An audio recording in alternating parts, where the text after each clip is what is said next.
तर आपण आता ही पपई काढताना पाहिलं कसं काढायचं आणि त्याची अरेंजमेंट आता आपण डिटेलमध्ये बघूया कशी अरेंजमेंट केली ही पपई काढण्यासाठी.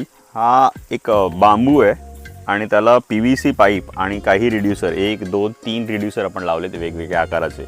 या साह्याने हे अशी फिक्स करून टाकले तिथे रिड्युसर आणि ह्याच्यामध्ये आपण एक नॅपकिन ठेवतो आणि जेव्हा पपई काढायची आहे ती ह्याच्यात अशी बसते आणि ह्याला हलकंसं फिरवलं की ती आपोआप ह्याच्यात येऊन बसते छानपैकी अलगद आणि मग काढून घेता येते. दुसरी एक अरेंजमेंट आम्ही केली आहे. कमी उंचावरची पपई असेल तर हा एवढासा दांडा पुरतो आणि जास्त उंचावरची जेव्हा काढायची असेल तर तेव्हा त्याला आपण हे एक्सटेन्शन लावू शकतो. हा दांडा याच्यामध्ये घुसतो आणि त्याच्यात एक बोल्ट जेव्हा आपण असं टाकतो